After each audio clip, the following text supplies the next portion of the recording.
1, 2, 3, boom. Reverend Chaloku. Oka fane buwan kata. Reverend Chaloku bula fam je Israel. Echima tie the video. Na agwa an Israel eba awebere osna ebebere John the Baptist n'isi. Na Jesus ga-abịa me ma arrest na Nigeria. Na the only thing ị ga-eme ka m survive nwụọ ya bụ ọ bụ na Jesus adịrị active. Reverend Chaloku ọkpụchagolu social media kịta. Reverend Chaloku ịchagolu social media. Ka ife how smart ndị a na-adị. Ozugbo post news ya boom o take social media down so that you cannot trace all those atrocities, all those videos on na page here. Without knowing that so many people have downloaded the video. Some of the videos are different platforms. Chaloku ịchagolu social media. And double na ihe Chaloku emesi ikakunye na-eje church. Emani nweghị sense. Maka onwere ihe dị iche Chaloku na Jesus and Bible. Bishop of Anglican Diocese nyere Chaloku suspension. Nye na Chaloku bụ ofu ihe, nwere ihe dị iche. Ndị okwu asị. Once na bishop na-apụta na-agwa ndị ma na Jesus na-agwọ ya, nọ na-enye ego ọwa ya 419. Maka na bishop enwere any evidence gosi na Jesus na-enye ego. Na Jesus na-agọzi mmadụ. He cannot prove it. Ihe na bishop bụ tata bụ ego ndị mmadụ tụrụ ya. So kama ị ga na-agwa mmadụ na Jesus na-enye gị, gwa ndị mmadụ na mmadụ bụ ihe na-enye ego. Nọ mmadụ tụrụ gị ego basilika ebe ibi. Nọ mmadụ gote moto iyi na-akwa iyi na arụ as bishop. Nọ mmadụ tụrụ ego na ogologo okpu ahụ unu ji awere ndị ọzọ be anyị. Unu na-asị ndị chiri ọzọ kpupu okpu wanyị unu ga-ekpuru okpu n'isi. Nọ ndị mmadụ tụrụ ego ya. Ihe unu ncha bụ ofu. Anything about Christianity bụ wayo. Ọ maka Mathias Ezeaku ka ihe niile aja emelu. Chaloku emebere ihe different people mego n'ụka and nobody talked all team bịa tiwa aka oyibo nsogbe nyụọ ndị ụka nsị na-arụ nyụọ fanrụ na nsị na fa na-esizi isi na n'Igbo. I told you na unu bụ ndị ụka will be going down one by one in our land. Aja n'Igbo site n'ihe mfu n'Igbo's Love Themselves Charity Foundation. Otunu si egbu ụmụnne m, otunu si kpọọ ụmụnne m ọkụ na ndụ, otunu si mee ya na-egbu ụmụnne m na agwa ha nọ nkụlụfa na-egbu ha na Jesus na-agwọ ya. All the whole Reverend Fathers nọ na n'Igbo, both Anglican, Catholic, all the whole bishop, all the whole Pentecostal pastors and reverend, unu ncha niile anaghị ejide unu n'eke, jide unu n'oye, jide unu n'afọ, jide unu na nkwọ, ọfọ ka ntiri na ana. Ihe mfulu ju ego joy, fight to deliver my people from brainwash. Umunne my face ye muna come on. Muna reality hit ye choba mlapo Jesus. After going to Park Lane in Enugu, after visiting orthopedic hospital in Enugu, if you can the mother hang up and Enugu for 3 years, and you come back to believe that there is God or Jesus somewhere helping people, you are a mugu, you are a fool. You don't have sense. Jesus and God and church have already made you useless. The day reality will hit you, you understand what I mean? Oh, hit you like Chaloku web Facebook here. Watch I go to Facebook. Oh, kafane buwan kata. Chaloku na afọ na-aza Chaloku nke nzuzu side by sin ya bụ ọkụ na-elele ndala ọkụ na-elele be ndị Fulani na-egbu ndị mmadụ ọkụ na-elele bi na-agba fuel 1000 something with me ị na-azọ ọkụ na-elele ebe nwaanyị kwọta na-eku ntuka na anyụma mmiri were practical bulldozer bịa kwasa ebi na-eme ekpere na-azọ ọkụ na-elele na-eji evukoshi ihe ndị by your own is coming and I'm calling on Bishop Onaga to do something. Bishop Ona of Nsukka Diocese, do something on ọkụ na-elele. The one who claimed to be Okunerere, who is trying to bring religious war in Nsukka by going from one home to another to pick people's way of life, people's culture, tradition and culture, packing it away, claiming that those statues are the reason why communities are not progressing. And that is what makes our people not to know that government is the one holding them down by denying them their basic amenities. Christianity will collapse in Igbo land. Na mejiri achụ ego no ihe mfụrụ bụ ọgụ nna anụ ka nwoke dị ndụ ka nwaanyị dị ma na-eji Jizọs n'ụka na ndị fada na pastọ niile bụ ndị oshi aja na gbara m aka ebe ka ha nche na kolapse ofu n'aha Chukwu na ọdịnala ise nnọlụ ụna na-emekpu ụmụnne m na nke nọ n'oke na-agbọ ka nkịta n'oke ji ekporo ego anwụrụ kponye mmadụ n'ọnụ ọkpụrụ ego awụrụ ọ na-asị ya vomit the girl na-agbụpụta ego anwụrụ n'ọnụ. Don't worry, Ajani is coming to judge every one of you. Now omego m now mụ na ụmụ m na-efụzi ego anwụrụ iyi ya n'ụlọ na-atụ anyị ụjọ. You see how they demonize our culture and tradition. Ikporo ego anwụrụ ikponye mmadụ n'ọnụ ọ na-agbụpụta ya. Ihe makwa na ụmụ nwaanyị anyị ji edozi isi, ihe ma na anyị bụ ụmụ nwoke na-eyi n'ọnụ na ụmụaka anyị na-eyi ya. Ikporo ego anwụrụ ikponye ụmụ nwaanyị n'ọnụ ọkpụrụ ya n'ọnụ gbụpụta ịtọ isi na ọgbọrọ ya agbọ, mana mma gị nwere intestine cancer nwụnyụ anya. Soludo His Excellency si na-agbala egbe ya gbata n'ọta ka ịgozie nya. Soludo wee sị gị lapịa face gododa Nigeria till date agbabe Soludo egbe. The same you bụ ihe kidnap Reverend Father na-eso gị n'azụ. Ịkpọwa His Excellency Governor Soludo ka ọ kpọta ndị nche ka eje trace ndị kidnapper. Wanyị nwe Jizọs na-agbọ poison, wanyị nwe Jizọs eji agba ego anwụrụ, manyị nwe Jizọs eji agba ego anwụrụ, manyị nwe Jizọs eji agba ego anwụrụ. Ọmandịrị ndị ụka na mma ejiri mụ n'ọfọ jideru n'ogu. Enweghị onye ga-anọrọ under my shoe keep silent unless maybe demon. Iji dị ụmụnne m egbe ahụ ọtọ na-eme ekpere na-eru oru n'ala. Ebe ọgbọ ha na-analụ salary na Japan, ebe ọgbọ ha na-analụ salary today na UK, ebe a na-akpụ ha ụgwọ na Germany, ọgbọ ha na-anara ego na Vatican City. England wetara Anglican Church today, onye di ma enyi ya ego mụọ nwa kpụọ nwa gị ụgwọ. Gọọmenti create ọrụ adị more in number than the citizen. Gọọmenti nke anyị dị na ya such opportunity. Ndị ụka gwazie na Jizọs ga-emezie ka anyị kara onye London mma, ọmandịrị onye ọna na-eju ụka n'ala Igbo mma. Bọsọ ọ bụ na ikunitere ju ụka n'ala Igbo, ịnwụọ mmiri si n'ala Igbo ya wụọ ọgụ kansa n'afọ ise maka na ibe mọdra until you come out to speak the truth for the good of ndị Igbo. Ana m agwa ọfọ ka m gọọlụ gị n'abalị ndị otu akọ esi wee mee. You a wicked woman, you a demon. When we talk about demon, Christianity are the demon and devil. Nobody is demon anywhere apart from church. Church is the occultic kingdom we are talking about. Church is the demon we are talking about. Anybody that decides to mislead you in order to eat is a criminal and a demon. If church did not mislead you, they will not eat. If church did not mislead you, tell me one thing we have benefited from Jesus. Mention one thing.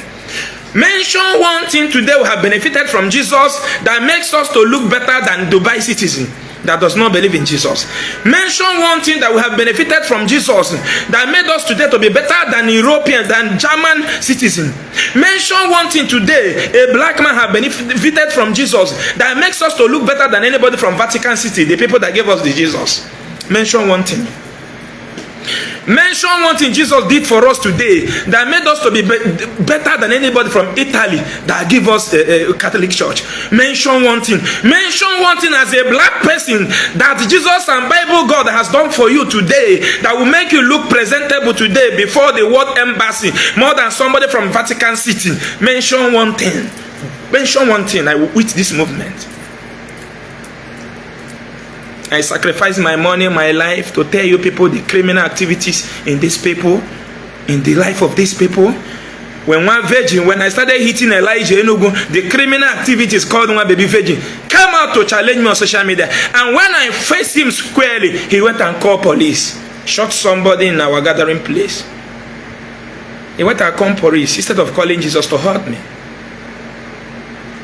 It shall not be well with Christianity in Igbo land. If I tell you how many pregnant mothers that Christianity have killed in our land, these people have a human conscience. When they are telling you it shall be well with you in Jesus' name, it's just like somebody calling you Chukwuemeka while you are a girl. You know your name is Chidemma, you are a woman, and somebody is calling you Ifeanyi, Chukwuemeka. That person is not petting you. If the person is petting you, Chukwuemeka, why your name is Ngozi, that person is not petting you, rather he's calling you a wrong name.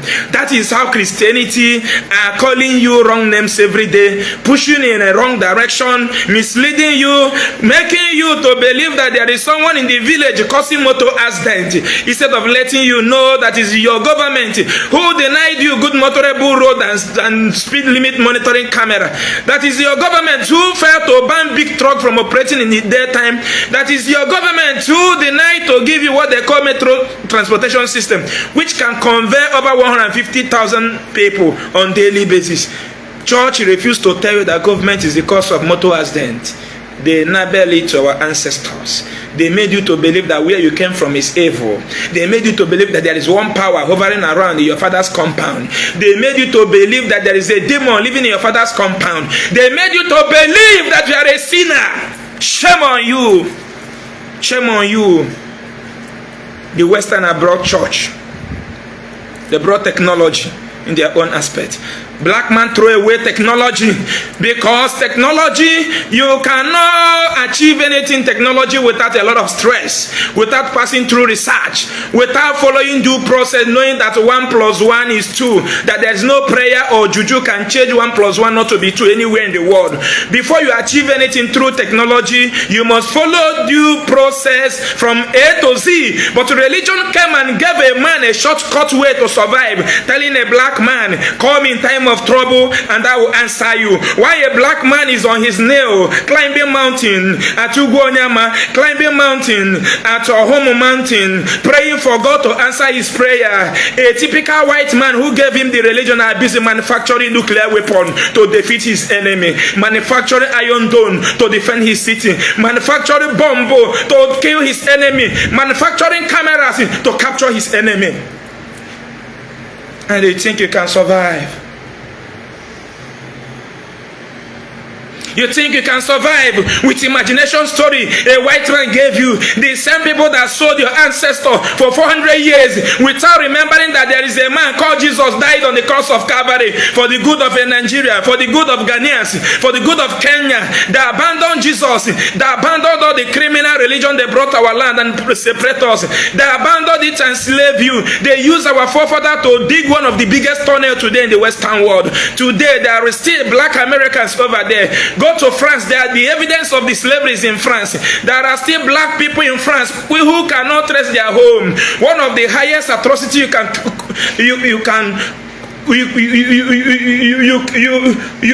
put on human being. Take that person away from his father's land, move him to another land where he cannot trace back his home. And Africans continue dabbling in stupidity. African children hate themselves. African children believe that there is Satan. African children believe that the problem they are having today in their villages is Satan. African children are fighting each other. African children are busy buying AK-47 from Europeans, killing themselves in the desert. African children are busy wandering the streets of Europe and call it miracle. African children are busy living in the streets of Texas in America and they call it miracle. African children are busy celebrating a white man passport to live in Europe, celebrating green passport in America. The same people that told a black man that they are going to stay in heaven for free, denied a black man living in their country free of charge. The only thing that will permit a black man to live with the white people is document made by man, not heaven, made by imaginary God and Jesus. The only thing that permits a black man to live in America, the only thing that permits a black man to live comfortably today in Canada, the only thing that permits a black man to live comfortable today anywhere in the white man country is the human ideology, document, paper, signed by man, not God's idea. But imaginary God and Jesus have given a black man free home in heaven. You curse your ancestors.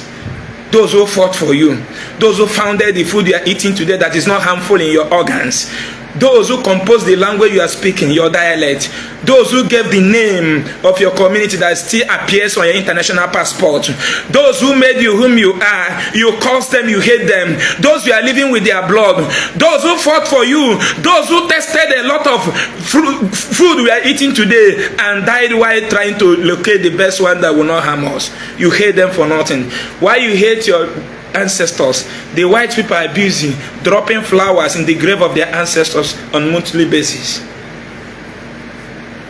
Christianity made Africa to believe that somebody growing old in Africa simply means producing witches and wizards. But when you travel to Europe, the same Africans who hate their elderly people because of religion, the same Africans who are running away from those who grow old in Africa, the same people who allow their fathers to suffer, the same Africa who allowed those who protected this land before we came to this world to suffer, abandon them in the village in the name that they are witches and wizards. The same Africa African man will travel to Europe, and the miracle that will happen to that African person is getting a job where elderly people are being taken care of. Growing old in America provides job for African youth. Growing old in Europe provides job for African children. Growing old in London provides job for African youth. But growing old in our motherland, religion, Christianity have made us to think from our annals to believe that growing old in our land, our ancestral land, means growing more witches and wizards. If we did not apologize to our ancestors, if we did not apologize to our land, if we fail, we need to apologize. Let me.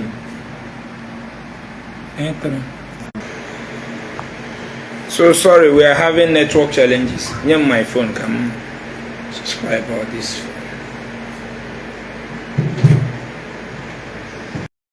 Today, what is happening? One man down. Where is the phone? Thank you, yeah. It's here close.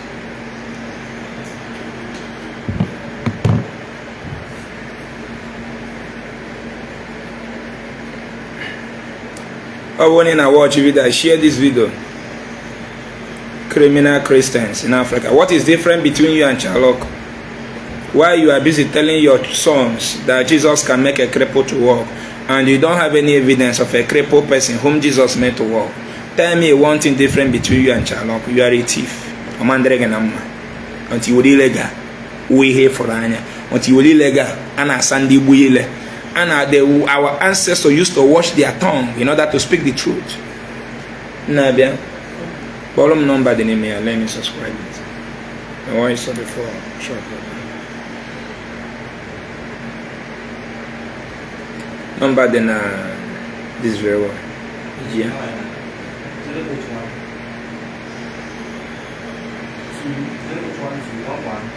Which network?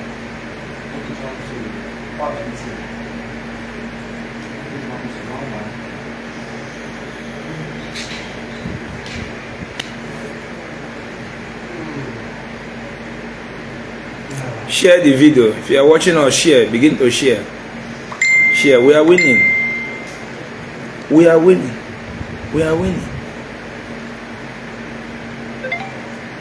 You came, you told us that our cultures are diabolic, but you are not. We don't understand our language. The same white people who does not understand our language, how do they know that our cultures are evil? But they want to sell their market. Look at how many Bible that has been sold in Africa. They brainwash you that God wrote book and told them to sell the book to you. Ndoshi.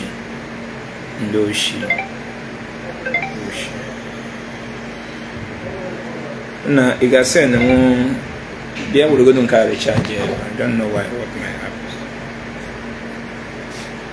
Share the video. Now, we and them. Will your phone recharge the Tinia data direct? Share the video. I can see Abagi on Ojo Simgun no sitting Kanda and Mia. My baby virgin a jail quarter Lovette. Na Lovette Rorona. Lovette and show me. And do you cannot reason the time of my baby virgin and Lovette?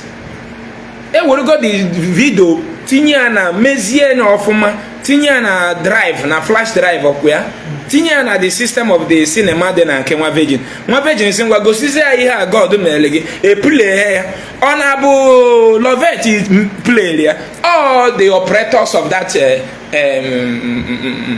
devices in there, but no there. The operators of those devices there.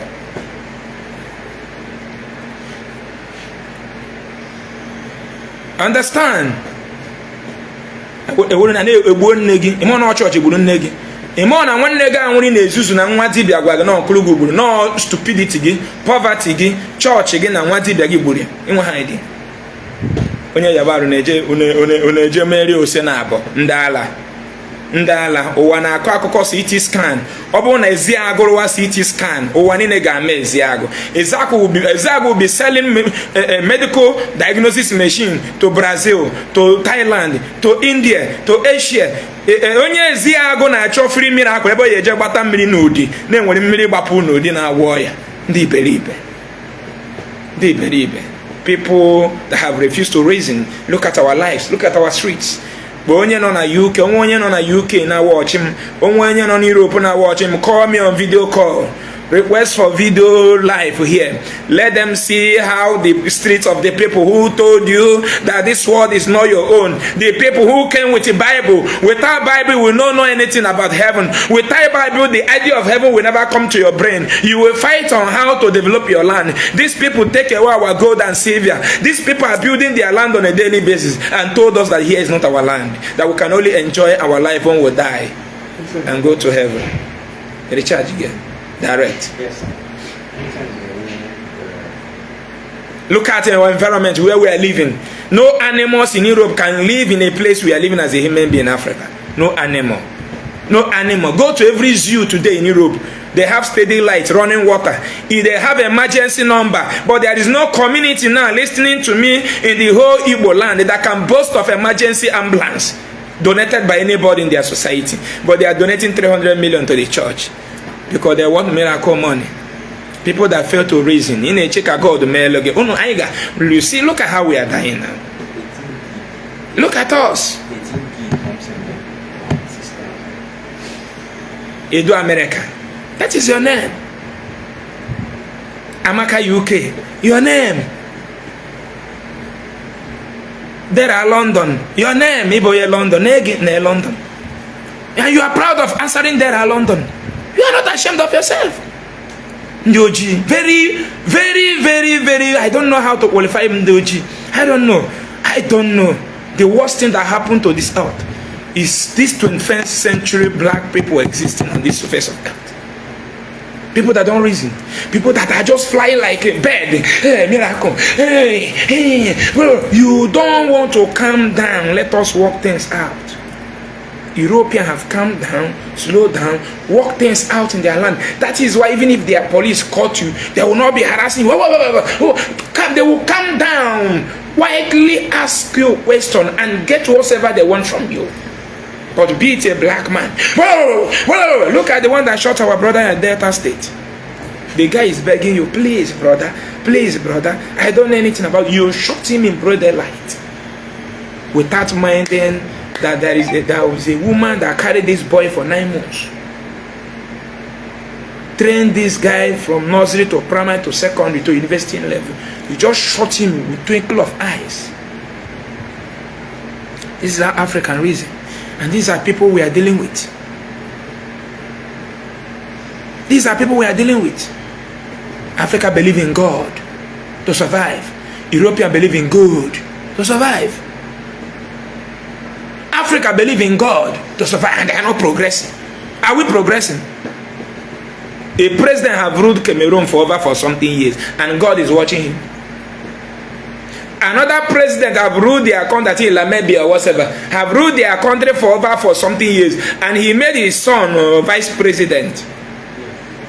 True of us. And God is watching them. God is watching them.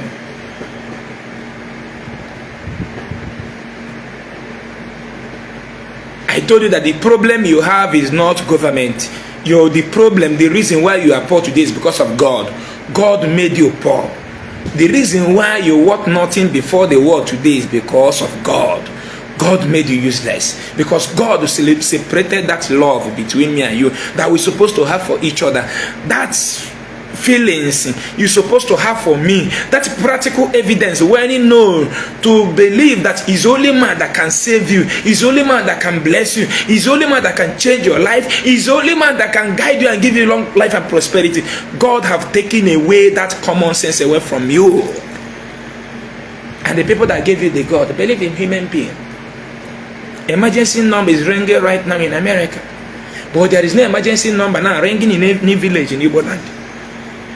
Emergency number, human being, they are calling human being now in UK for rescue through the emergency number.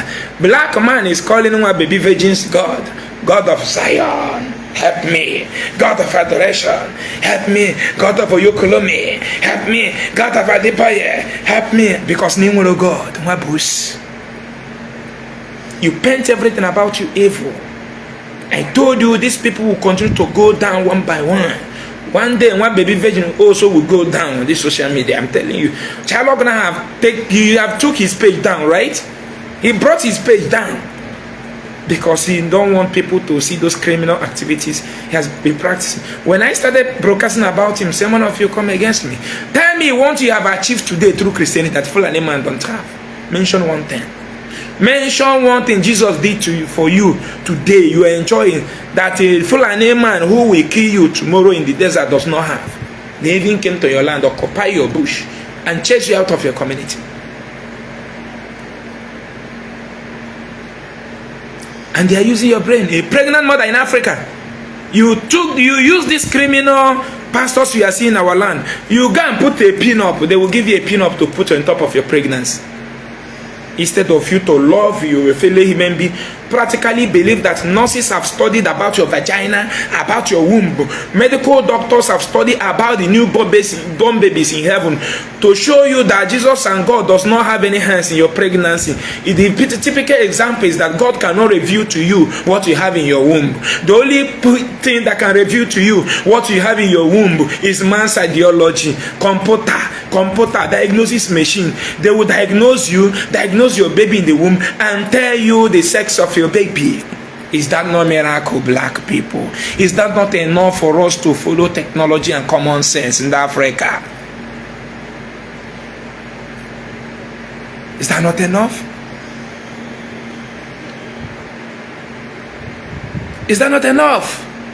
Oh, you have God and you are living in darkness. When they take light in my house, they will take in your own house. You have supernatural. Man created God. God did not create anybody. Man created God. There is no God anywhere to help anybody. Now me, they tell you.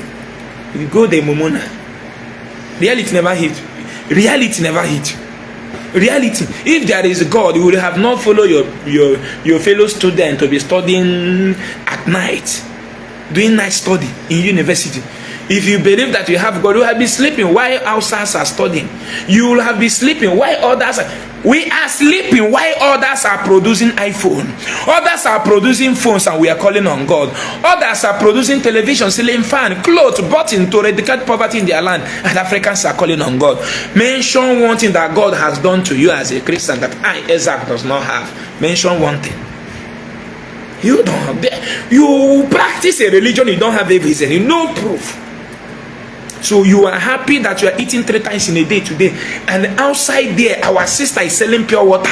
Only Africa, a black woman like you, she back her baby on her back, and she carry pure water on her head, selling, and you are jubilating, celebrating a useless God that you are driving G-Guard. You own a house and your own color. Someone from the same tribe with you outside there is outside there selling pure water, and you use it to celebrate the white man God who never allowed their pregnant mother to hawk in the street. They did it through connective efforts by making sure that they have a good governance. And they gave you a God that makes you to celebrate wealth. How many white people are celebrating wealth today? Mention one person. Mention one white man that are celebrating wealth. Is it Elon Musk? Mention one white man today that are celebrating wealth on this earth with this program. I need one name, from Trump down to any. Mention one thing. Mention any day Trump have come to show that he has money. No one. Mention one person today that are celebrating wealth in London. Even UK London players, Lampard, them, you they hear about them. You can only see them on television where they have been interviewed. Mention one person today celebrating grace in Italy. Mention one person, you that lives in Vatican City, you living in Spain. Mention one thing today, Spanish citizen, pure Spanish citizen celebrating grace. Egypt bonds in London, Potego, Ikene Jesus, Ibu Mpama, Ibu Hamad, Abromonaso,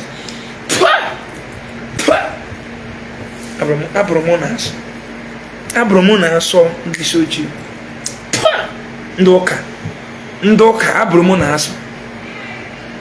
Arinze chukuna mamuka achanis just panitem sim bido this woman and abuzi yeso poputa hadie dove haba igana kuziri aka nwe common sense. Mention of when you celebrate wealth na Germany. Uno no Europe kedu onye Europe no matata na show na celebrate wealth n'ekene Jesus oke mma bịaza m gị bịaza m ọmụrụ anụrụ odi m onye mara onye ga-agọzi onye ga-agọzi amaghị ọhịa na asọ ndị oji mana ogotego 330 2006 echefugoro na Amerịka onye mara onye ọ ga-agọzi onye ọ ga-agọzi amaghị ya ọmụrụ odi m onye mara onye ọ ga-agọzi na Afrịka ka Jizọs mara onye ọ ga-agọzi ma onye ọ ga-agọzi amarịa mana UK this month ọ marago na ga-akwụ every UK citizen ụgwọ ma ndị nọ na prison.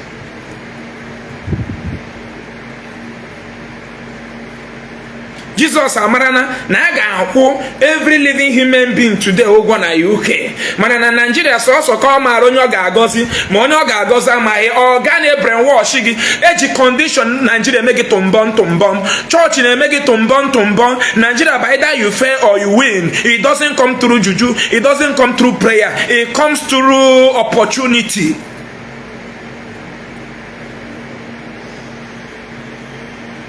Nigeria is either you fail or you win because the system is not working. If system is working, let me tell you, some of us today, if government check our accounts, many of us will go to prison. True of us. That's what you are celebrating in Nigeria. If you have it in a country where government is working, if you didn't give accurate verification how you made that money, you go to prison. Can somebody who is working in UK where he's being paid £5,000 proudly go and purchase something of £1 million cash and the government will not question that person? I'm asking. So Jesus, the fear self, there is a kind of money that will hit your account in England. The government will come for you. For you to see that even making that big money in your account is not miracle if you did not make it through due process. The only way you can make billions today in Europe and the government will avoid you is when you make it through due process verified by man. True or false? If you make money in Europe through miracle alert, government will come after you. I don't know whether somebody is here. If you make money today in Europe through miracle alert, on suddenly £200,000, 200,000 euro, 500,000 euro, 1 million euro, 1.3 billion euro, hit an account to get 5,000 euro every month, believe you me, government will come after you. But if it is in Nigeria, it's called miracle. God don't bless you. But God, they fear to give an average person receiving 5,000 euro as salary or 500,000 euro in his account. God is afraid of making miracle money in Europe, but he can proudly perform miracle money here in Suleiman's church, in Chaloku's church. Africa, if you know one reason, I have done my best. I will keep on speaking till the day I will join my ancestors. For the love I have for you, I sold out my friendship and money in order to protect you and that of your born children. Mention one thing I have told you that is lies. Mention one thing. Mention one thing. One baby virgin is the next person to go down. One virgin will soon go down because he has deceived a lot of people. One virgin will soon go down. Elijah, you know, warned him that you are running over speed. You will jam something. And he has started jamming something. Tumbum prophecy.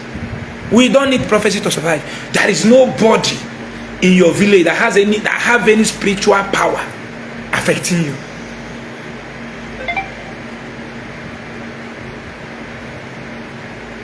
See, look at what Ifai Walaka is right. Say you will be in trouble if you don't explain how you made you get 10,000 euro. You see it? But here is a miracle, my brother. Thank you for clarification. One virgin is a vampire. Is a terrorist. He keep on terrorizing your brain. I'm telling you that there is no enemy in your father's compound. You just hate that your uncle for nothing. Your uncle just hate you for nothing. You have no spiritual power to attack your uncle. The same or your uncle doesn't have any spiritual power to attack.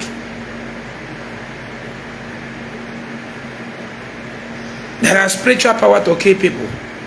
and assassins are busy killing people every day in South Africa. Our Igbo youth are being shot to death every day in South Africa. So there is no juju that they can take and travel to South Africa and use it and be silent, killing people silently, right? So no Igbo man in South Africa, no South African citizen has a spiritual power to be killing people in spirit. It's only here. If they want to kill in South Africa, they kill with gun, machete. But if somebody died after ignorance of not checking his or her BP, if BP struck you down, now you can hold your uncle accountability of your death. You have a God who manifests to you, who told you who killed your mother. That same useless God you have cannot as well use that the same power to kill that person who killed your mother. That is how foolish you are, because he left man and hugged God. God simply means good, government of the day. God is government of the day. Call me in time of trouble, I will answer you. It is only government of the day you will call in time of trouble, they will come and answer you. Only government of the day. You need government to survive, not God. Chaloku, go to Facebook. We no grow. You go here collect kataja. And then I want to do gachi, let them do their work. Yes. Ndu dogachi should do their work. Ndu dogachi should do their work. Because now the bishop of Chaloku fake miracle now, you paying people to the. Do you know that these arranged people are living in one compound in Mpo? Yes, they were apprehended by Mpo vigilante some years last year. They called them Jege. Even that guy that came to one virgin's prayer that claimed to have padlock. What is his name? That padlock man is among of the Jege. They know there is a where he's living in Lagos, where Jege people are living. That is his work. He carry padlock. How did the one virgin know that somebody carry padlock? God will show him. God can show one virgin that somebody has padlock. The same God cannot show one virgin another resources that will be bigger than oil in Nigeria, so that we can go and detect it. So God can reveal to my baby virgin that somebody came with a charm. They are doing you tumbom. The reason why they're telling you this, because the salary you are even receiving is not even enough to take care of your own days as a woman in Nigeria. That is why you need God to survive. That is why one virgin is yapping you, for you to believe that the reason why the salary is not enough for you to survive is because there is somebody holding padlock. Or God, is because the system is not working. Your salary is below your expenditure. That is why you are poor. Your expenditure is bigger than your salary. Calculate it now. As a graduate, how much is your salary? If you are being paid 300k as salary in Nigeria, you are a poor person. In Nigeria, who is making 3 million naira yearly is a typical poor person. He will not feed well. I'm telling you, you do not feed well. 300,000 naira times 12 months should be 3.6 million. If you are making 3.6 million naira yearly as a Nigeria, you are typical poor and poorer. You make 3.6 million yearly.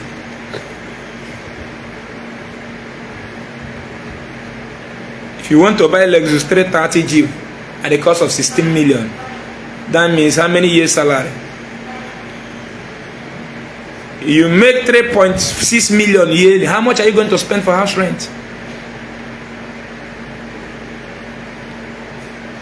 How much are you going to spend in house rent? Now, how can you be able to buy a Lexus 330 direct Belgium with 16 million naira? If you are receiving 300,000 naira as your salary in Nigeria, you are a typical poor person. The poverty is dealing with you. If you counter a sickness that need 900,000 naira really for diagnosis, or God, you will die on it. Now, how many of them are making 300k? How many graduates are making 300k as salary? Tell me now.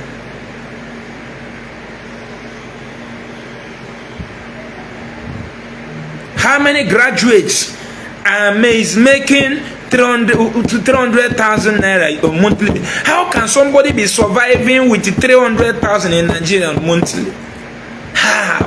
Gịnị bụ 300 mmepụta na inye onye a 50, inye onye a 50, inye onye a 10, 20, onye nke akpa ọgwụ n'ọgwụ n'onye idọrọbara inye ya 100, 300,000 etipịa. Gịnị bụ 300,000? Within 30 minutes etipịa go m 300,000.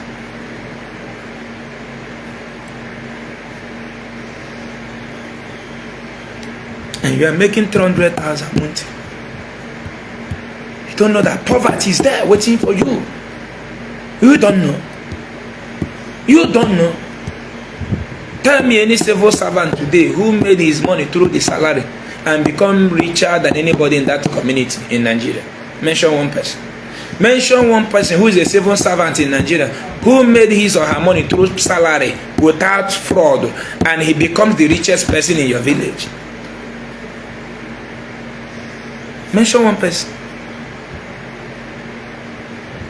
This is the situation, the country where government made us to suffer. Every average Nigerian, your minimum at least salary is supposed to be 1 million naira. Minimum salary starts as a start. 1 million as a start every month. At least in a year you make 12 million naira. So you can live a good life. Breathe as a human being. Breathe as a human being.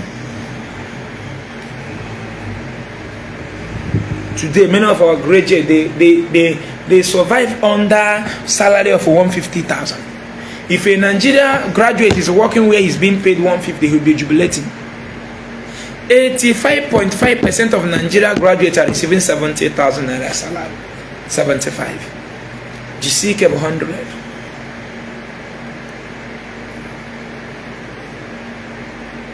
GC 100. Chaloku prayed for my downfall in Israel. Tomorrow I will share the video. But today what is happening? Onye aka ya dị ọcha, aka m dị ọcha. Ị na-akwụ m ụgwọ. Ayọrọ m gị ego. Ị na-egwe m data ọ na m bịara gwa gị eziokwu. Sị gị jee verify eziokwu niile na ngwa gị. Ị bịazie count ihe m na-agwa gị otu Bible. Njụọ gị Bible ahụ ọ ihe na-achọ ụwa. That is not what is ruining the world. You cannot go to law court today and use Bible to defend your case. You can't. You must use facts. And I'm splitting facts. I told you, provide one person today in Nigeria who was born crippled, that the community know that this person was born crippled, that a priest or pastor in Nigeria prayed for, and the person started walking again. And criminal priest wearing slavery gown, European slavery gown, telling my people at Yereganaboto, Ekechige and Araya, Opo, Oga, and Imade Ketchum Mad Oga, Nina Karakam well. What I Karakanja Zumbuka Nanya will, what do never sit? What do never?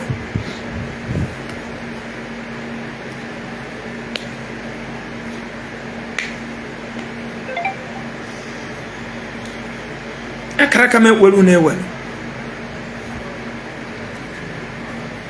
Okwelu newelu. Now, as onye na-eri salary of 150,000, na-enya kifini na-ebindo in abject poverty. You are living on credit in hunger. Na iji agụ ụgwọ self. Now, let's assume, now I have calculated this thing before, but I'm repeating again. Let's assume you are eating your morning meal. Let's assume you are eating 2,000 naira in the morning. Which, if you are eating a plate of food of 2,000 naira in Nigeria, you are still a hungry person. Meat no dey inside that. Better meat no dey inside that food. In short, the environment where you stay eat a plate of food 2,000, there is some big man dog that cannot eat food there. I'm telling you. Environment where you dey they chop food of 2,000, you go belly full. There are big men dogs that cannot come that place and sit down and eat. True or false? Let's assume you are eating 2,000 in the morning. Then 2,000 in the afternoon. 2,000 in the night. It's 6,000. 6,000 times 30 days that made up 1 month. 180,000. 180,000. If you don't buy a day, so many girls today receiving salary of 150 or 100,000, living alone in the house. How do you pay your house rent here? each 1/8 negent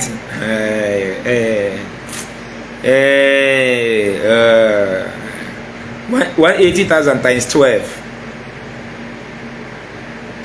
2,160,000 feeding. And I'm telling you, if you are receiving 300,000 naira as your monthly salary in Nigeria, that you are a poor person. You think I'm joking? Now 2,160,000 minus 3.6 million. Let's assume you are receiving 300,000 your salary. Now it becomes 1 million for something. After you have paid you have feed yourself of 180,000 every month. Now in a year is 2,160,000 minus 3.6 million. You have 1,440,000. Now 1,440,000. Let's assume you are paying a house rent of 400 or 500,000 monthly. Still, a house where you are living, paying 500,000 naira in Nigeria. You know how you go be now. Now minus 500,000 as your house rent. Now it remains 950,000. Now for that 1 year, how many pads where you don't buy as a lady? Ladies here, please, one pad is how much? How much is one pad? Let's calculate it. Now assume they are selling pad 1,000, one of it. Times how many times you are going to use it in a times two, how many times you are going to use it in a month. Now assume one pad is 1,000. Now you used to see your period 4 times in a month. You used to see your period 4 days, which means you are going to use 4 pad, 4,000 in a month. 4,000 times 12. 4,000 naira times 12 is 48,000. 48,000 minus 940,000 minus 48,000. 892,000 remaining. Now, madam, you know the Bible. How much do they take make hair? Then assume you are making your hair 5,000. See, you are living on credit. That you are owing hunger. Take a jago. Your mates in America, they are working, they live in their own house. But so many of you, our girls today, receiving 70,000, 30,000 naira, 70,000, 100,000 naira salary. So many of you receiving 150,000, 100,000 salary. Those of you girls, are you living comfortably in a comfortable house? And you can proudly tell me today that you are paying that rent with the money you are making from your salary. Nah, lie.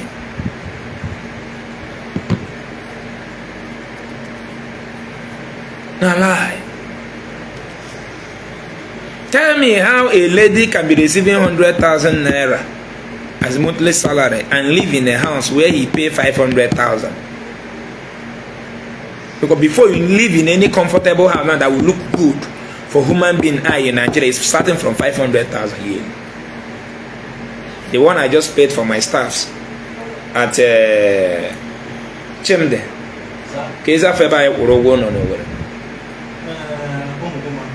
Garfadi Estate, Ghana. Federal housing, man. Federal housing. Federal housing in nowhere. I paid 1.2 million, right? For my staffs, where they live in nowhere. 1,200,000. We know they talk about all this and how you won't make God bless you. Why your salary is 100,000? If you receive, how you won't make God bless you? What you won't do? Where God go bless you? We will not fool for prayer. They do like this. How you want? Look at woman now when no marry man will get money. You know they see how they be. You know they see them, they go lose completely. They go lose. Can't check it now.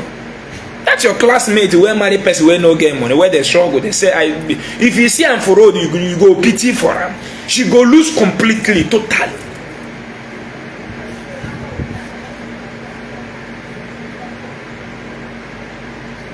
Sometimes when I see some of my classmates, maybe they are not doing well, their husband don't have money, see they will look like one old woman.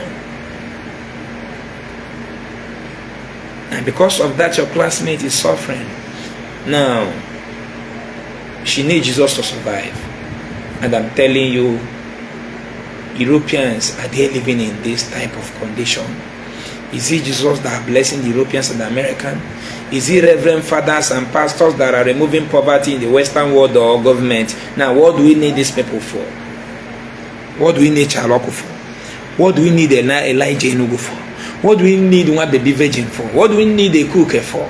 Okunere, what do we need you for? TB Joshua, what do we need him for? To do what? To change the system?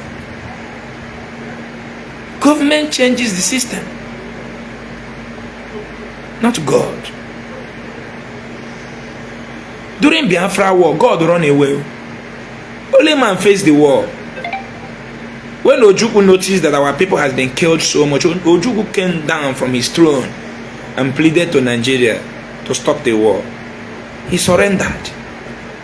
God was watching our people being murdered, while Chaloku was busy killing our children. God was somewhere smoking. When I know they shame. Money answered all things, okay, children. Money answered all things. That is why Europeans are paying their children. That is why Europeans are paying. Even if you decide to be a drogie in Europe, there is money that government will be giving to you.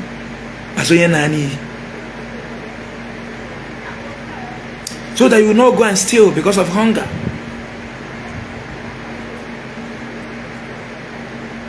What do we need these people for?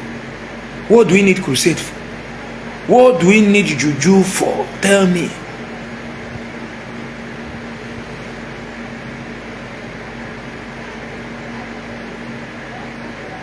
Tell me. Tell me what we need God for. Where be see if you won't take your life, now you go take your life. Carry sharp object, put in your neck, you go die. God go to watch you. Go buy sniper now, drink am. God go to watch you, drink am, die.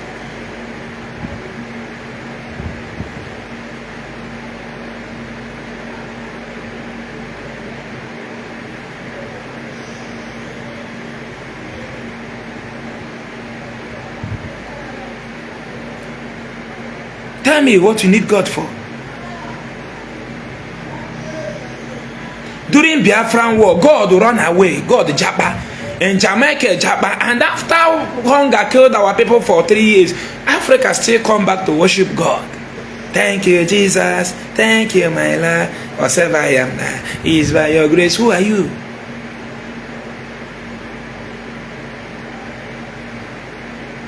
Who are you as a black man? Who are you? Choosing. I am a choosing. The God of my pastor. The God of my pastor.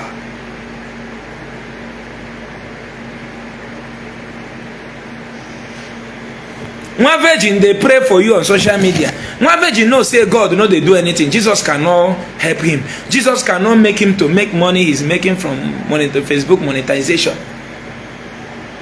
The only thing you need to make money in Facebook monetization is view, sharing, like, comment, reactions. Reaction.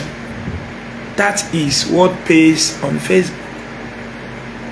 Then one baby virgin will be doing 100 days program for you.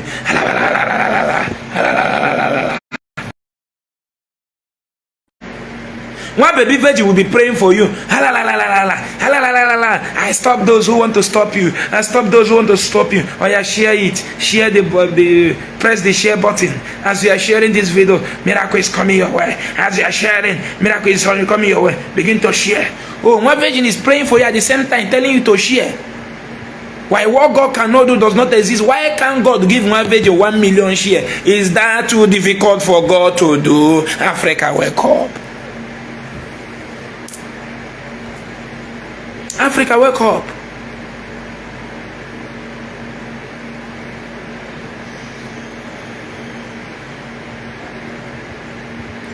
One virgin is praying for you, telling you that he's stopping those who want to stop you. He's opening your door. And he's telling you to share his video. More you share his video, more you share it to human being. You are not sharing the video to God. You are sharing him to human being to get more views, to make more money from Facebook, to get more likes. Somebody like one virgin makes no less than $10,000 every month on Facebook. I'm telling you. Don't doubt me. One baby virgin makes no less than $10,000 every month on Facebook. I'm telling you the gospel truth. One virgin makes more than $10,000. If Facebook pays him no less than $10,000 every month. Will you believe? Through your share, through your view, through your comment. He knows that he doesn't have any Jesus that can help him share the video. He knows that the only way he can make money on that Facebook is through your share and your comment. Blessing. Only your blessing. Get your long pitching and people phone. Oh, what is you to no sage? Blessing. In the phone and then walk API akono. API akonulu. API ono.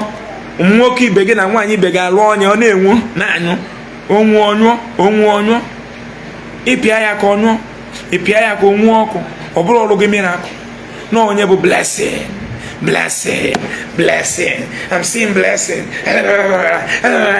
Emeka. Who is it? Grigori. Oh, Azurike.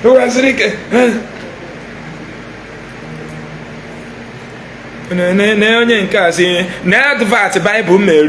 And let me break this thing down for you, Kevin. The idea of Bible telling you and the foolish man in his heart has said that there is no God. That is the advert. They are advertising your God. They are advertising God. They are making advert of God. They don't want you to talk down on God. The reason why he don't want you to talk down on God is by writing this thing. If God doesn't want you to talk down on him, he will not allow you to open your mouth and speak bad against him. If you want to talk, he will seal the mouth because I ain't get the mouth. No.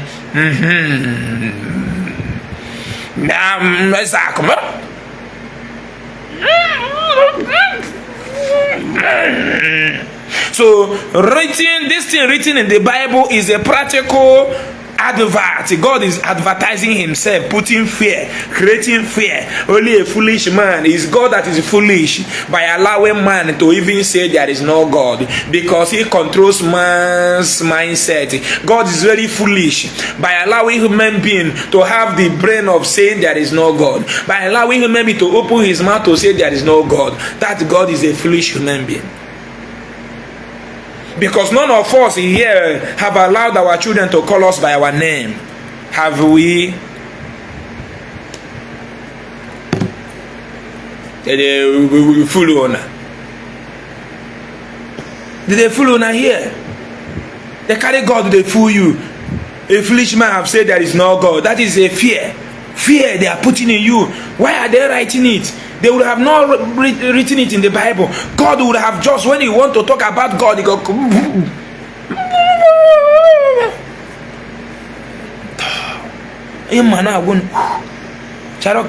Titan offering. If it's not bishop now, that up now, because it's bishop, you Christian no give brain where they call ownership. Victor one them apple hatolo. So hatolo habo. So I have no business with tomato.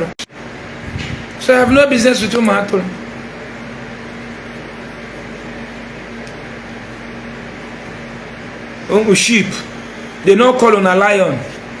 Bible no call you very dark man call a member rate. Say rate. You see the teeth of rate saying the bite.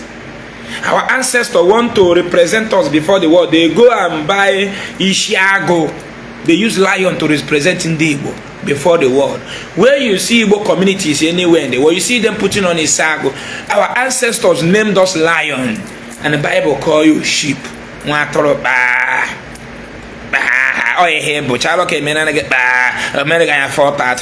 Jesus na Chaloku with medical error, medical problem. He will have used prayer to reset his eyes. How can Jesus allow me to get better eyes more than his prophet?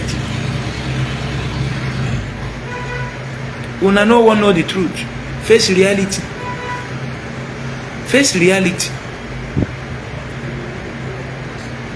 So Chaloku have Chalo Facebook. Immediately they posted this thing online. He took his Facebook down. He brought it down. Go and Google about Chaloku now. Search for his page. No, search for his page now. Why are you running? In a watch, in a chuego. Him and Biazubambuka.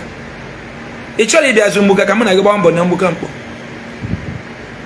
You don't want to come and do Mbuka business. In a marriage, Jacinta, while it's your Benny Titan offering. In a be merry met, but a manichi rone, Jeron on a ben nugget. Money be merry met, better. Even with a Zegeron and never ben nugget. Which means Sabun better and I already gave Brugotos or Jiden ben Naga, where it better goes the hancha. Ubuneka Bishop Aloysius, Ike one of also Bluboneko Jenisoka Jete Ozo. Uboneka Bishop also Blue Jen and Sokate Krota. Uboneka Bishop also Blue Kunije and Agolote Krota, neighboring village. Bishop Kunigo Jena Bakaleke Jete Krota, no. Akuluno. Also Blue Befa Kone, Otechebo Teweba. Let us assume that a bishop will father. Why I generate money and Sokota? You are blessed. Or not, Sokego Tiana. I come to pray for you. But now, bishop is a billionaire building house. He's not building for we in the Soka or under Bakaleke. He's building only for Ndozobo. Simply means that if there is any reverend father or pastor that has any power to bless anybody, he will first of all bless his communities. Just as bishop has power to bless his community, to bless people, to bless a community, he chooses his own community over his neighboring village in Neu. He chooses his community over Oba. Different neighboring village he has in Ozobo. He chooses his community over there. Which are in sense. Maybe innocent. Nena Hachumad. Nebramo, so would you John Merigo? When I'm talking no one about Amos in a village, and I'm telling you neighbor Amos. It's a nice, no news. So we'll be rounding up here because of the network is not stable. The network is not stable. Stop going to church. I beg you. Oga, Oga, don't allow your children to be a Christian. Please. Let this generation change this our suffering. Let this generation start to reason. Anytime your children put their head inside church, church will take away their common sense of reasoning. How can somebody travel to Israel and see what Israelites are doing to the Gaza? See how these were burning the Holy Catholic Church in Gaza, burning it down in order to defend their land. And after traveling to a country that Mount Zion done in their city to protect them, you come back to call the God of that Israel to protect your family. Are you not ashamed of yourself? Emeka Wanem, thank you so much. Our own is Night of Opening Brain. Thank you, Emeka. You are intelligent. They are doing like Night of Open Heaven. Our own is Open Brain. Tell me what God will do for you now. Mention one thing where God will do for you. Everything you celebrate today is human being. That they wear better clothes. Now human being. Now man create the money. Man detected the resources. Without man, oil will have not been discovered.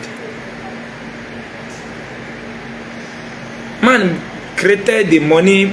They produce the machine being used to produce money in Nigeria, everywhere in the world.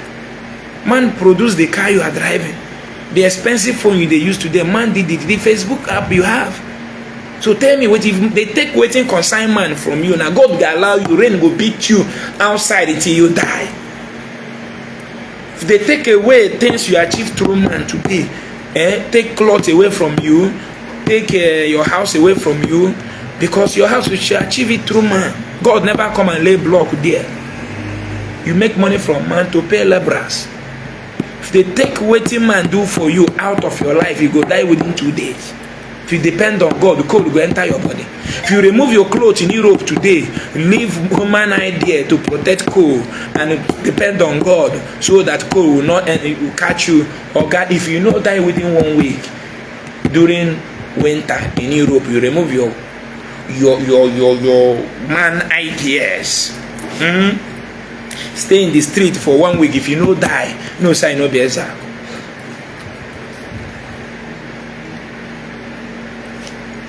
Stop going to church. Stop destroying the thinking faculty of your children. There's no witches and wizards. Any winch no exist. Uyibo they call people that produces this in a winch.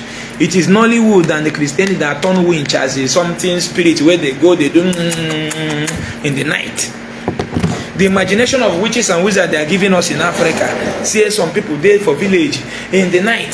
They go disappear. They go fly like wiki.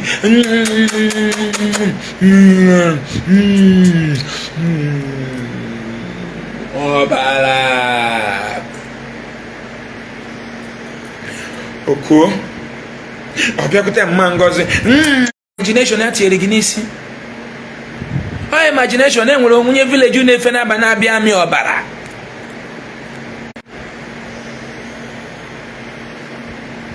Chimde. Yes, sir.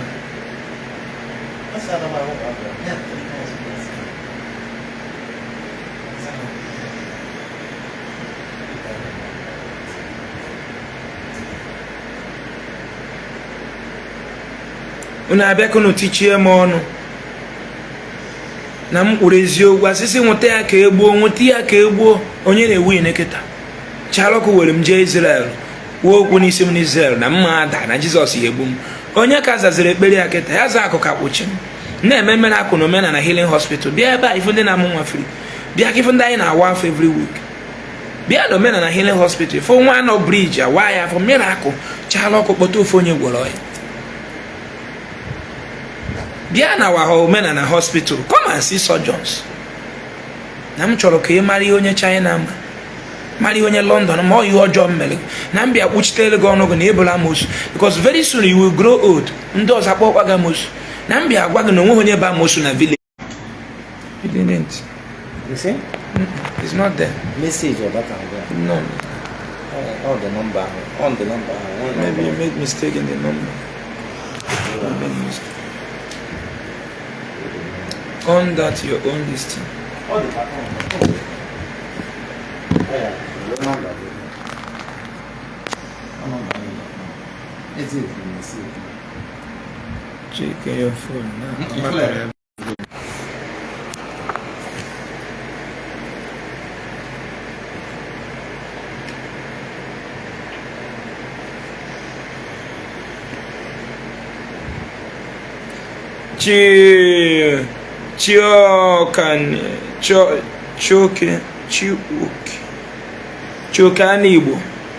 Chioka Igbo bịa mgba n'ụzọ Enugu Ọnịcha at least kịta ha rugodoro ya obere from Ọnịcha to Enugu na ịma mma mgbe iji ruo Enugu from Ọnịcha to Enugu you want to know na irugo Enugu piam but you know how that road was as of 5 years ago ịgbakọta n'ụzọ ị na-ebe anya mmiri.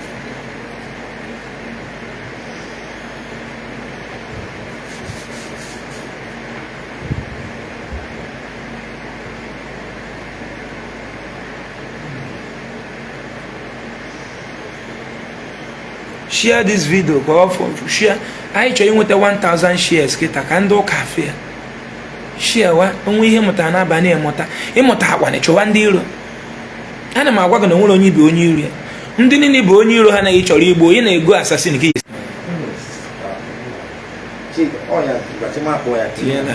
Why need I take the correction? I'm telling you, man, for you still persist in email.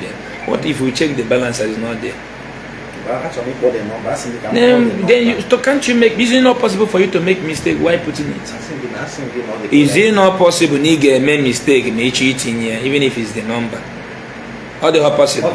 So what? Why are you still complaining? No, the number, no, the number. I told you it's not here. All you have to admit. Oh, how can we solve the problem? Now is what should be talking. Okay? I don't know how you reason sometimes. Only when me. Solution is what we should be talking about, not persisting on what I told you that is not here.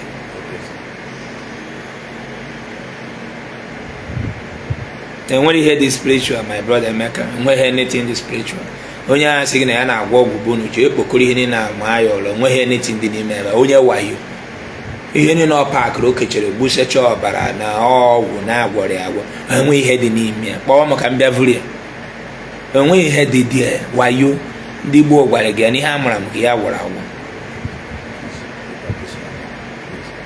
ejighị ọgwụ mara ndị Igbo ya eji mara anyị bụ aka aja aja na-ebute ọnụ mmanụ mmanụ. Ejiri ọgwụ mara onye Igbo. Ị na-agwọ ọgwụ, na-agwọ oke ite, anaghị 2 million ebi ego oke ite. Onye a na-eme oke ite nata mmadụ 100 2 million, onwe na 200 million, atinye kabad n'ite ọ na-agbọnite n'owiti mmiri agbere na ya fụrụ isi n'ite gị na-asụ asụ. Ime ọ na kabad eji egoro na head bridge na-asụ ihe ahụ. Kabad o ji egote na head bridge ọfụ na ịbịarute ogo tinye ya n'ime ebe a ọsụwa kpọtọkpọtọkpọtọkpọtọ isi n'ite gị na-asụ na mmiri oyi dị na ọ na-asụ asụ.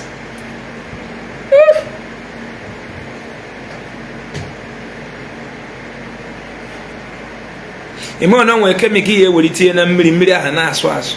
Enwere kemika mmiri ya bụ metụ kịta ma ọkụ vum. Enweghị idea. Tụmbọm miracle. Ndị tụmbọm. Ị chọrọ ime ihe na-eme gị, inweghị ọkụ wee na-achị ihe na-eme gị. Ọkụ na-epe ịchọtawara na ha dị enye gị ọkụ, kedu ife ime onwe ihe ha mere? Ị wee na-achọ ihe na-eme gị ihe na mmụọ ihe eji Jizọs ma atak ma ọgwụ ịbụ onye efu.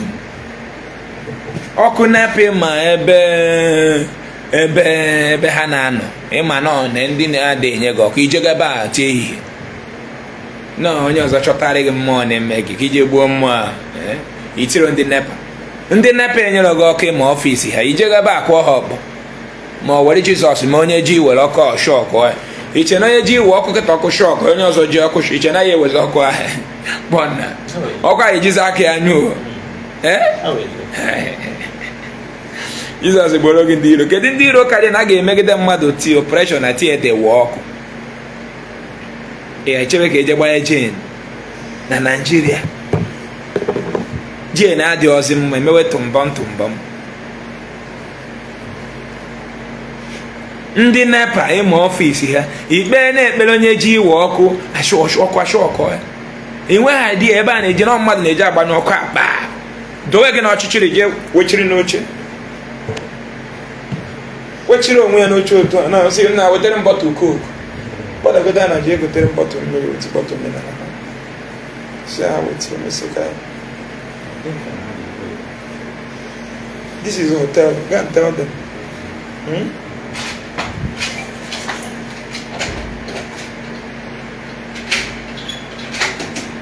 Inweghị idea na mmadụ na-ewu ọkụ ahụ. One cook. Inweghị idea.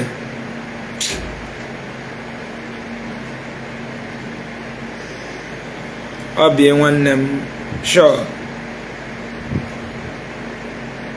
Ọ bụrụ na Jizọs eje onye a na-ewe ọkụ o ji iwe ọkụ ọkadogbu onye ahụ, onye ọzọ ji iwede ọkụ ọkadogbukwa anya ọga ndị nepa ahụ gba ọsọ ha bịakwa ọrụ n'ọfịs a ma na Mathias Ezeaku chọdị ga-ebizi n'ụlọ free ịma kwụsị ụgwọ ọkụ.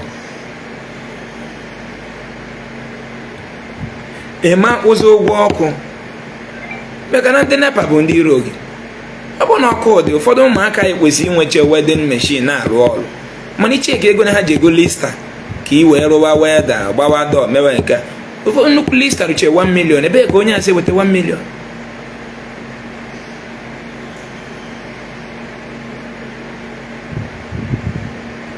Ndị nepa ewe ọkụ ịnụ hit megide gị chefu Jizọs gba gị nkịtị hit sogide gị na onye be gị akpụ chefu Jizọs rapụ onye ahụ ịchọ owekwu ya mana ọ chọ ka ihe dere gị na mma.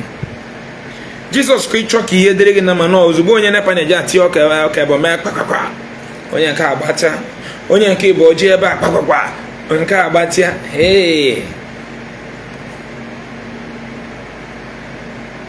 ịgbatịa inwewe ọkụ free. Inwewe ọkụ free. So ụmụnne m ụwa nwe proses. Ọ kwefuru ndị ekpere ji eje ekpewe ekpere na transfọma mebiri emebi ka eweta ọkụ.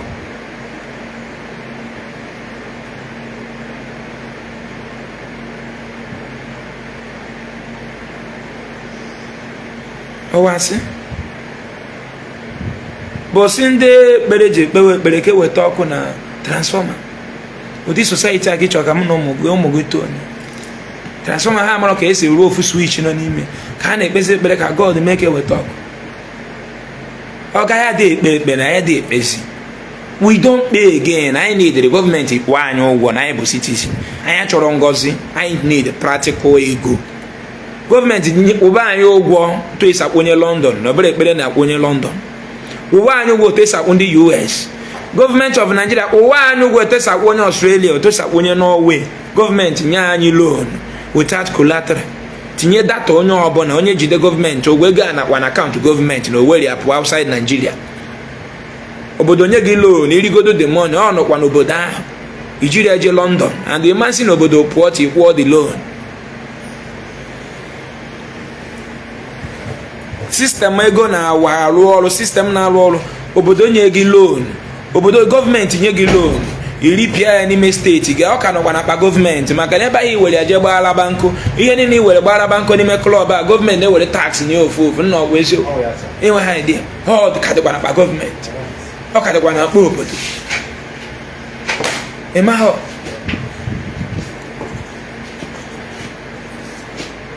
Nigeria na-eje ebite China ego China ebi ego ha many $billion ịma na ha na-agbari ya na kọntena one na-abịa ebe na ha na-cover that money how many container ka na-eship to Nigeria million ịma ego ole China na generate from Nigeria alone containers and ship to Nigeria. One idea. Ha na-ebi ego ebe nwere ha ji ego eme ga-ezugo ndị be anyị. No ka na dash kwụ n'obere change. America n'oge da sị na ha bịa nye Africa $3 million. Mana ọ dollar ha ka iji azụ ahịa in the world. Dollar afa ka iji azụ ahịa. Ị mara ego na ha na-emeke from each dollar iji azụ ahịa.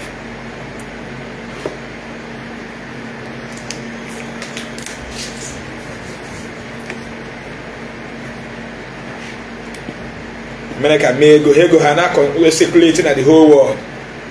World but na afụzi America. Do you know that America currency just look like your own currency?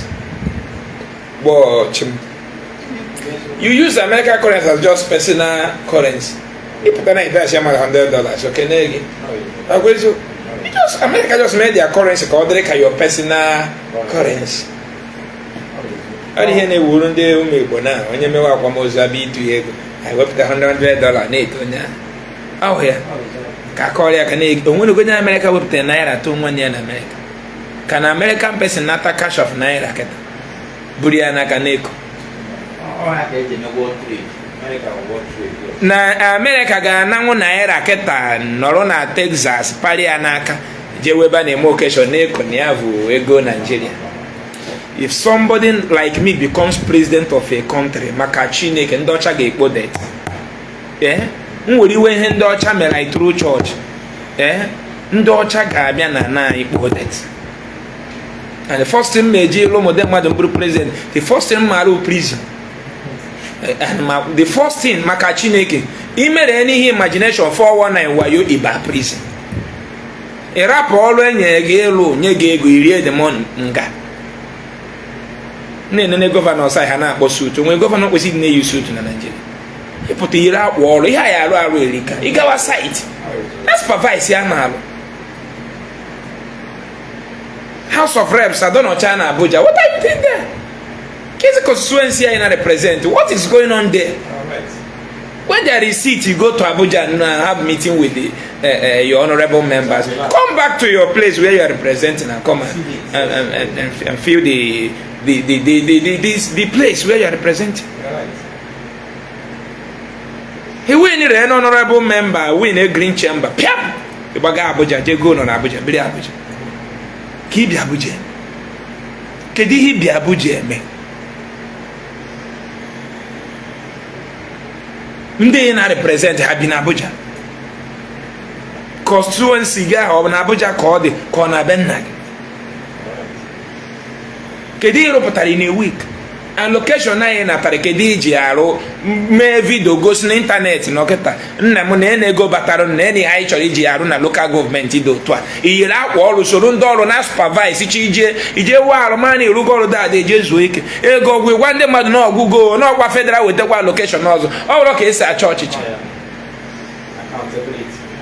ndị Japan na-eme election mbọsa ehu onye na-azọ gọvanọ na Japan sọsọ ya nwa na nwunye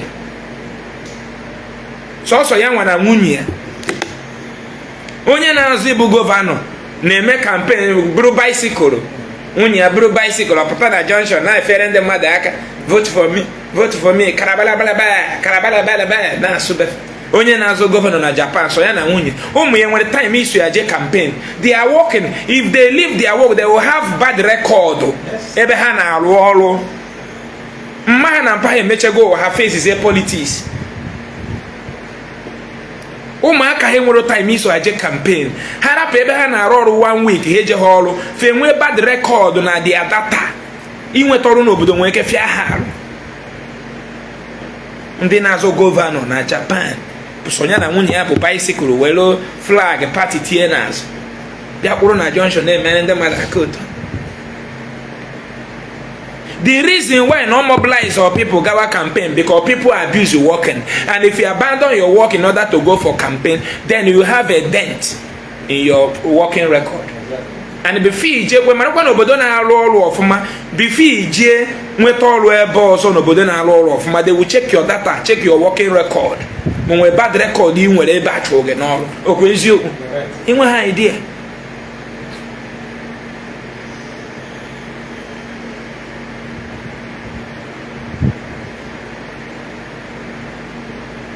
Inwe ha idea na ị na-arụ ọrụ n'obodo ebe ị ga-adị careful maka o nwere ihe ya kọmitie ọba na data gị iji inweta ọrụ ebe ọzọ, they will sack you fast gị mba. So the reason why ebe akọ mkpom politics ndị mmadụ elu because na ọrụ adịghị onye ọbụla na-achọ ka ya esirite iwe in House of Representatives rapụ Anambra be na gị jebiri na Abuja, rapụ Enugu be na gị jee relax na Abuja na-evugharị Prado ihe bịara ya.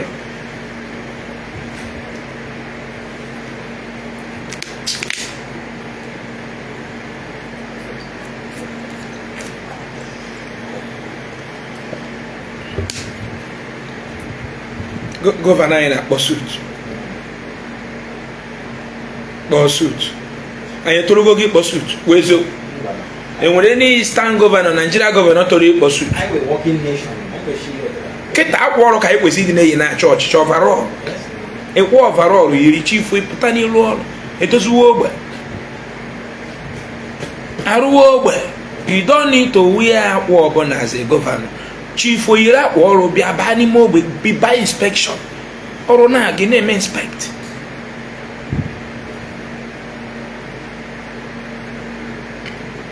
Enwe days eji afụgụ n'ọfịs, enwe days iji aga for inspection. As a governor, gịnị ka ị nọ n'ọfịs ma ọ bụ sign the project and others. Ị na-ebe abịa akpa nkata hito na China ma ihe taa. Ọ dị nọ na-enye order, na-enye executive order, onwe ihe ọzọ. Ị dọ nọrọ nkịtị.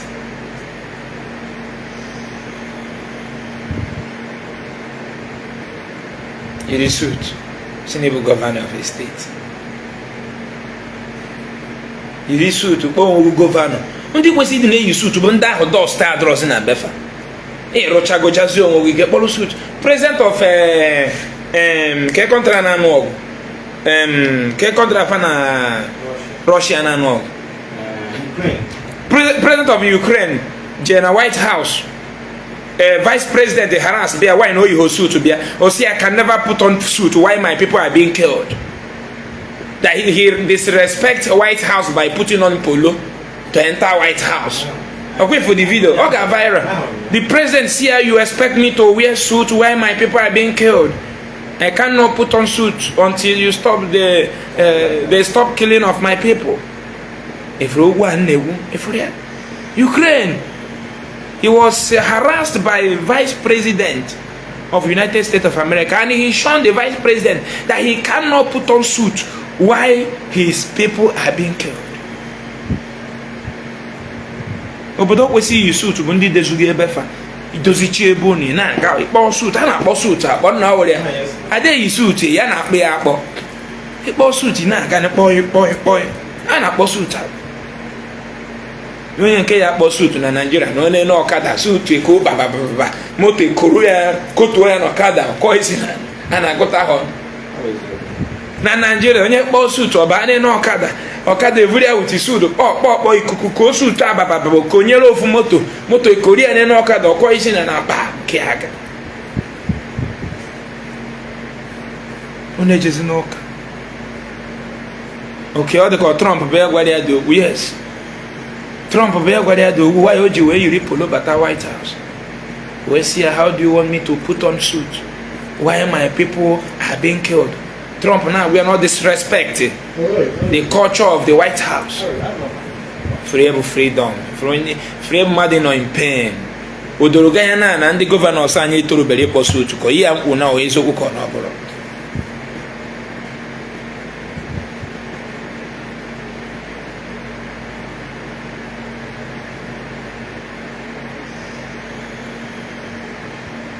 So open your eyes, face a reality. Owa ends in reality. That are the war we go. You know, ebe network adro nwono ka iwe ọcha no. Nwe onye jigi. Nwe onye na-agwọ ọgwụ jigi, nwe onye jigi no. Onye oya bi je bi odoweche ụlọ ọgwụ ọjọọ si ofili no je eche onwe. Atụsụ no jije ebe odowe ma nri ebe a je eriju afọ. Onwe ihe ga-eme gị. Mmadụ anọgide nwa organs gị ga-enwe affected medically afọ ya egbu oge. Mmadụ anọgide nnọọ heart gị na-alụ ọrụ, BP gị dị mma, your vital signs dị okay, everything dị mma, mmadụ anwụọ ọ dịghọ possible. Before ịfụ mmadụ ọnọgide slọbụrụ nwụọ, onwe ya na-akpọ cardiac arrest. Ọ na-eme onye Yoruba, ọ na-eme onye Fulani, ọ na-eme onye Igbo, ọ naghị eme by religion, ọ na-eme onye America, ọ na-eme onye London, ọ na-eme onye China. Ị na-anụ enweghị onye arụ ya zuru oke, ọ ga-asị enweghị nsogbu, ọnọgide egwu ọgwụ ma ọ kpee ekpere onye ahụ eme ahụ. Fe na-egbu mmadụ bụ one of your organs ga-enwerịrị nsogbu. Ị na-anụ and that diagnose ị ga-afịa ya.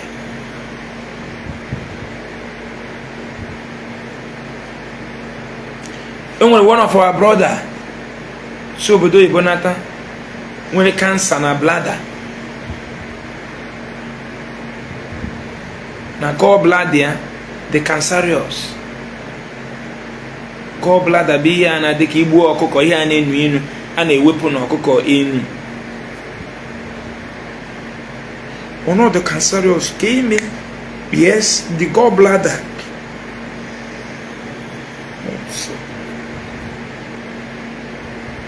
Ihe gbasara gallbladder, they are not the cancerous. Yes, not the cancerous. Yes. Gallbladder and it's incurable. Upon my name, I don't know UNT, no, I don't know teaching now. When sending my doctor that medical report or something. Yeah, I go. Upon my name, but some Ezeaku. Ezeaku, the actual women. Could you fair game and say I'm on the right place? Don't worry. Mana n'ime onwe m amarugo m na nwoke ejewego. N'ime onwe m amarugo m na nwoke ejewego. Medically, ọ na-eme onye China, ọ na-eme onye US, ọ na-eme onye Switzerland. O nwere ike ime mechi. And ọ dị incurable.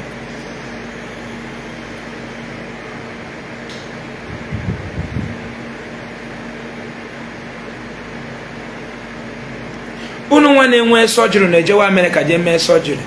Nwa ogbenye o meziri ebe ko ya ejezi. So I get with any single debe Chaloku kachagolo Facebook ọ narị ndị oshi very smart people. Why Chaloku ji delete a page ya? Jesus arapụghị. Chaloku Holy Ghost gwa ya delete a page. Ngwere si n'elu da ọsọ bụ na mmadụ jere ike ya njọ onwe m ike. Ngwere si n'elu da ọsọ bụ na mmadụ jere ike ya jọọ onwe ike. Ezeaku Igbo dogwu. Power kụọ na mụnụ tika kụjasị unu ndị oshi lórí na-egbu ụmụnne m na my foundation ntiwe mkpu gbaa stupid Bible ọkụ ebe ịnụsa ma ọ bụ nwa abụrụsi amụrụ ọfụrụ nwe ihe ma abụrụ John chapter 10 maka fonu si arụ ọrụ kọmentị na-ede ma anya ihe mma bụ Genesis, Deuteronomy, nọmba chapter 10 na ị na-eje mkparaka gị na-agụ nọmba bụ afa nna gị. Baịbụl ndị niile adịrị Baịbụl nwere nke nwere surname, enwere nke nwere afa nna, maka anyị ije tres bafakwa ya, maka na otu na-aza Chika na Emeka, onye bịa vileji gị si na ya na-achọ Emeka nwa onye ma gị, maka Emeka nwere ine, mana ọ kpọrọ ya na Emeka Obi Ozuo. A sị gị ọ bụ ke ndị bụ Obi Ozuo nke ndị bi na mgbago ka ndị bi na mgbada.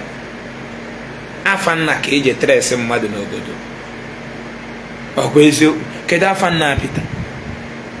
1 Peter chapter 10. Kedu afa nna Pita onye? Ka ije chọwa mmanụ na Pita mere exist.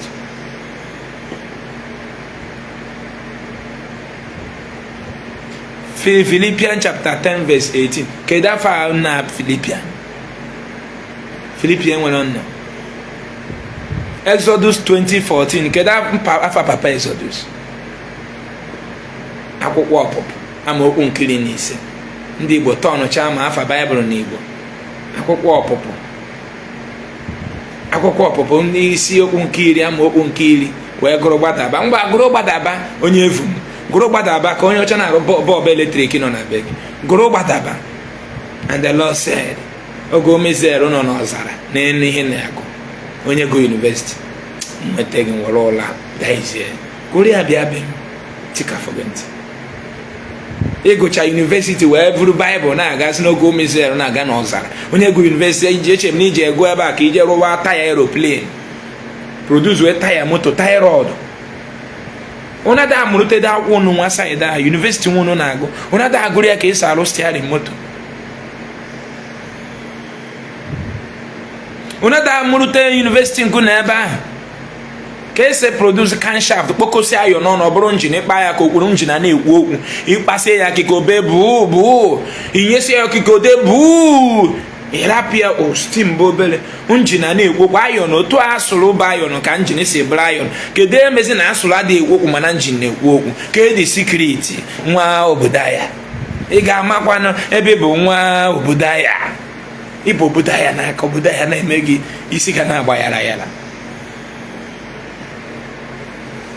Igbo obodo ya n'aka, obodo ya na-ebuga ya na brain, obodo ya buega ya na brain. Gụcha university sim na obodo ya chapter 10. Mụnwa bụ Ezeaku nwa nrobu ugwe ka ugwu onye be na-asị m n'obodo ya, nwa nrobu ugwe ka ugwu onye be na-abịa ka isi m na obodo ya sịrị m nwa bụ onye nrobu. Mụnwa bụ Ezeaku obodo ya ka iburu bịa be m. na-eme university unu na-eji unu ada agụta na ma ajụ unu ndị gụrụ university ada akụziri unu ka esi arụ kik moto,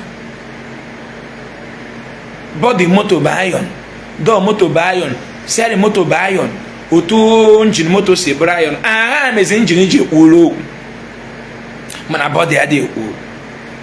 Ọ bụrụ miracle Jerry Eze na-emere unu.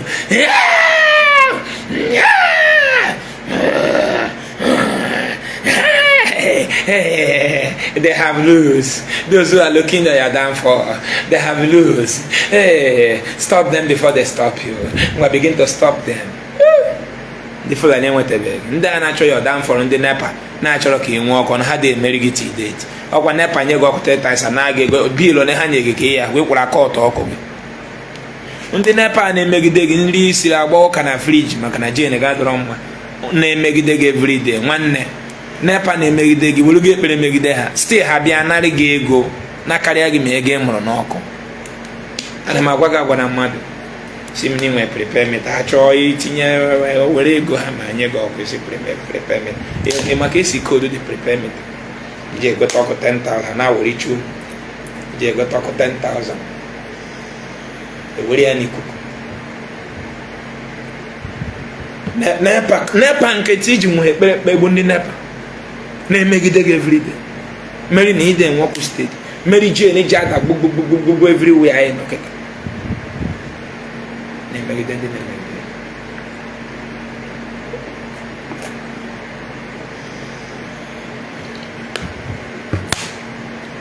Iche na onwere ebe winch na-efe n'abalị ghara ije join that group.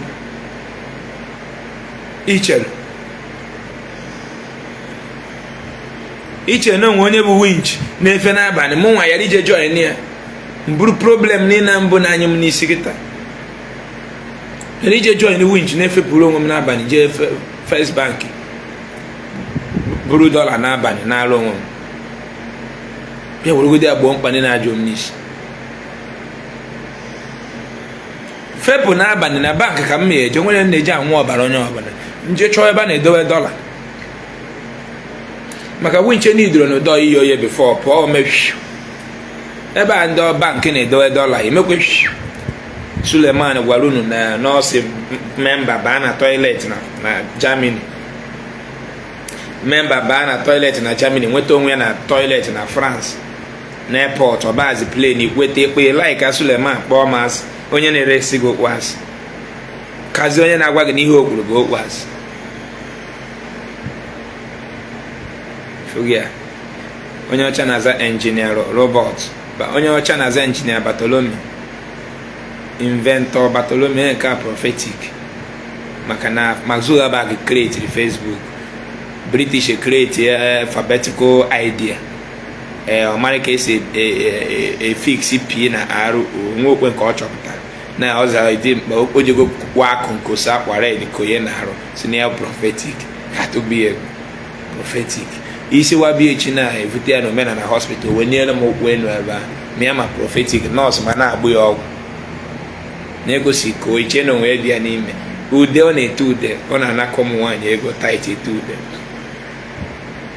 ọ na-ete ude na-ene ịbụ prophetic church is marching on ka iwee na-eri nri ị nwere ọrụ bịa ka m tinye gị na line m na mgbuka prophetic I'm a prophet onye mee gị prophet gị mere onwe gị prophet bato prophet tombom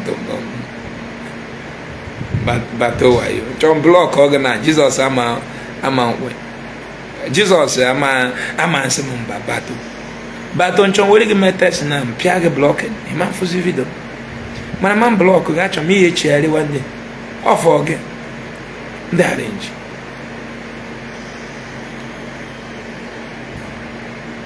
ndị arenji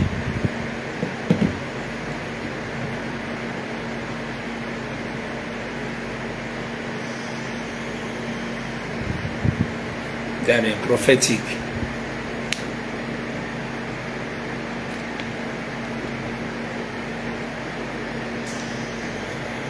prophetic onye ọcha chọpụta recycle machine eji ekpote deti na ya afọ a recycle chaa ya were ya rụọ ya dosbin na mụ na gị na prophetic bato na-ekwe miracle ihe akwa dosbin deti a mụ na gị na-ekpofu ka a recycle were ya rụọ komkom dosbin na mụ na gị na-ekpuchi aka n'imi recycle ọnya wutere bato with prophetic recycling Bartholomew machine na China nke bato nke Bible bato nke ịkpara microphone n'ọnụ isete okwe picture gị ahụ ya chọọ micro kpara n'ọnụ ihe unu ji eme odogwu n'Africa prophetic Bartholomew prophetic ije geta members ya na daddy powered prophetic